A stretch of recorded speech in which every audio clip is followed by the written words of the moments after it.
Naivasha is home to giant flower companies, a multi-billion shilling subsector that has earned Kenya a global name as one of the best rose-growing and exporting countries. But the sector is now troubled in a disturbed town. The last 3 years have been gloomy, following successive shutdowns or scaling down of workers in the flower farms, rendering over 6,000 workers jobless. At the heart of a trouble rocking the flower farms are concerns that tax rates in Kenya are too punitive to flower farmers, forcing some of them to relocate. These guys uses a lot of diesel. It is heavily taxed. These guys use a lot of chemicals. They are heavily taxed. These people also brings in some expatriates. They are heavily taxed. So everything. And the government yet is not even giving a waiver. Government accused of failing to salvage the situation and give tax incentives among other measures, as well as policy directives that would make investments in floriculture lucrative. The biggest shocker was the shutdown of a Karuturi flower farm back in 2016. Karuturi had started experiencing turbulence in 2013, unable to pay its workers and remitting statutory deductions. Banks such as CFC Stanbic Bank were breathing fire on the managers' necks over a debt that had hit 340 million shillings in 2014. After successive strikes by its workers blocking the management from accessing their offices, a High Court ruling would allow receiver managers to take charge and try to revive the fortunes of a flower farm. Before its fortunes started dwindling, Karuturi was perhaps the biggest flower farm in the world, harvesting 6.5 million flower stems on a daily basis.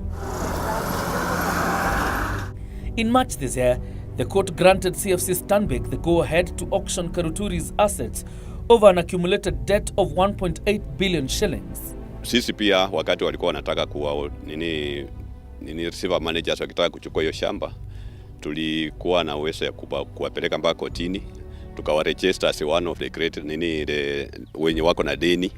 So pia vile kunaendelea pia tunafanya follow up tujue kama kuna kitu yoyote itatokea. Unlike hii yenye tulikuwa tunaambiwa kwa wanataka ku-auction. Unajua wakisema maneno ya ku-auction pia sisi we are not for that. Tunajua ki-auction ni yule receiver manager ndiye atapata, receiver managers ndio watapata tu pesa yao. And so today, the land on which the Karuturi flower farm sits on is bare. The only evidence of its past glory being remnants of polythene papers that used to be greenhouses hanging loosely, left to dance with the wind. Approximately 300 million shillings owed to workers as arrears and about 40 million as remittances to their sacco, sinking alongside with the source of their livelihood. Kampuni haikutupea anything. Dues zote hazikupewa. So bado tunadai kampuni pesa mingi sana. Kama 200,000 mimi kama general worker, nilikuwa general worker like 200,000 na sacco pia ilipotea na pesa. So hatuna anything kwenye tunaweza hata kurudi nyumbani imekuwa shida. Sisi pia tunafuatilia kiwango kuwa tunasema tuhakikishe wafanyikazi pia wako na deni. Na sasa kama watafanya hivyo hao nao yao itapatikana namna gani?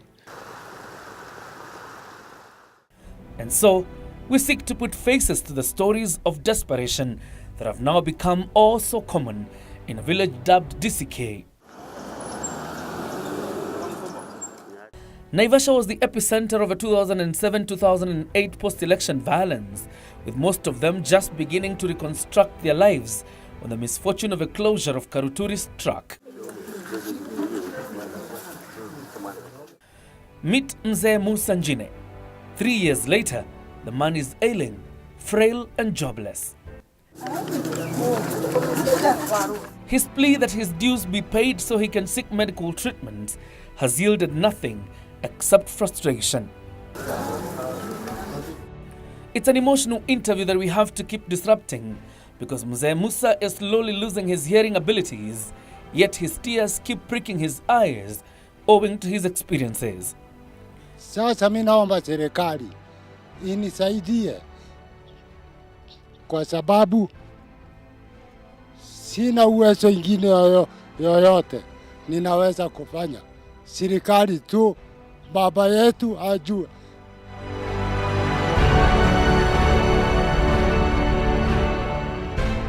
Even government institutions have been frustrating him.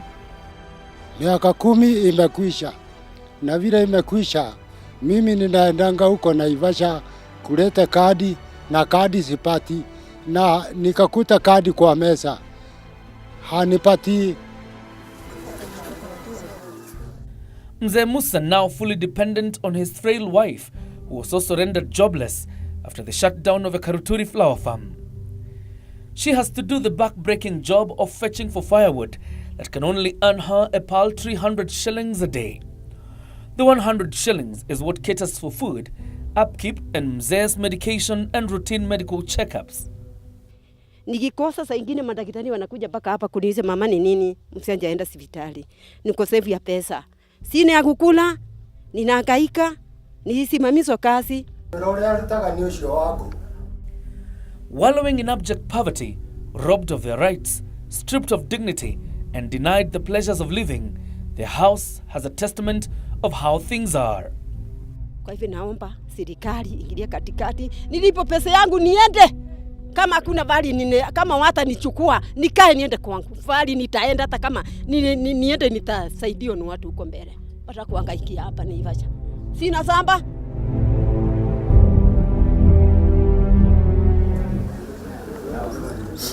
But Mzee Musa's family is not the only family that has to deal with the shame in DCK village. Some have spent over 25 years in the village and are raising children in the same village. Housed by Karuturi, but now facing threats of eviction as banks rush to recover their money. Hata sisi saa hii mimi nikikwambia nitaenda wapi, hakuna mahali nitaenda. Niko hapa. Kuanzia 78 mpaka saa hii ni miaka ngapi? Nilikuja kama mimi msichana. Watoto wameoleka hapa. Tuliwachwa kwa hii manyumba. Tumefanya hapa kazi, mimi nilikuja hapa nikiwa na miaka 21. Saa hii mimi ndio naelekea 44. Hakuna kitu. Uzee imenipata hapa. Ujana iliishia hapa. CFC and its receivers have employed guards from the ranks of former workers whose sole mandate is to ensure that they never talk to journalists and that nobody films the remaining shell of what Karuturi Flower Farm is. From this crowd standing with us are guards angry with our filming, afraid of confronting us. The former workers are accusing Karuturi Flower Farm managers and the government of neglecting them. Vile ilifungwa some 3 years ago, tuko tu hapa tunatafuta kazi, wengine wanafanya kazi za jua kali ili tu survive, watoto wapate kitu ya kukula na kwenda shule. Wakuje watusaidie kwa njia mbili. Kama hakuna pesa ya kutulipa, hii shamba iko na mwenyewe, mwenye alikuwa ametuajiri, atukatie ka 50 by 100 ili tujisaidie na hako ka kitu. Kwa sababu pesa yetu inatosha hiyo 50 by 100. The shutdown of Karuturi had ripple effects. Small-scale traders in the silent town have borne the brunt as broke customers kept away from their businesses. Nilifutwa kimadharau lakini nikaachia Mungu. Na wakati kampuni ilikuja ikafungwa, nikawa locked out sasa. Kwa sababu hakuna sasa watu, hakuna watu wa kununua vitu. Ukileta vitu vinakaa hapo mpaka vinaoza unatupa. With such closures rocking the boat and causing a leak in people's lives, other not so orthodox means of fending for self-creep. This is DCK town in the outskirts of Naivasha town, once a mushrooming urban center, but now a pale shadow of its former self following the closure of a Karuturi flower farms. The sun has already settled down, the rains have come. This means some families have to settle down for the night. But for others, work has just begun. The social ills of a night.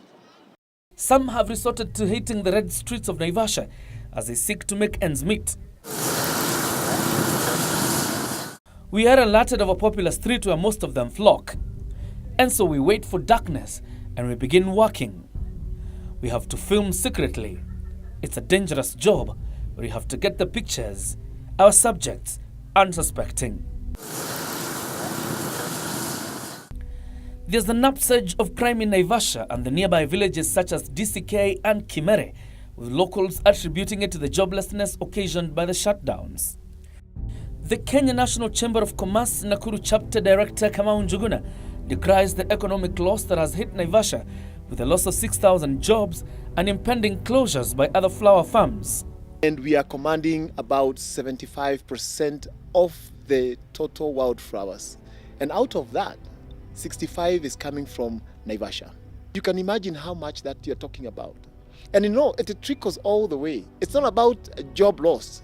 It's not about economy being lost. No. Look at the Kenya Power and Lightning, for example. How much power did they use to consume? Look at the revenue that we're paying to the government. How much revenue was that paying to the government? Njuguna is hopeful that the government can still salvage the situation and get to the root of the rot in the floriculture subsector. Look at health, for example. Yeah? Now, as we speak, that place is invaded by a lot of HIV and AIDS victims because there is nobody who is taking care of them. They were just thrown out there on the streets.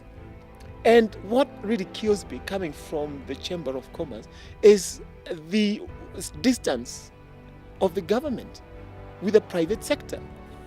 What troubles us, though, is the secret of nature in which flower farm owners operate and the sizable chunk of economy that will be cut off if flower farms such as the prestigious Oserian farm and others follow the Karuturi path.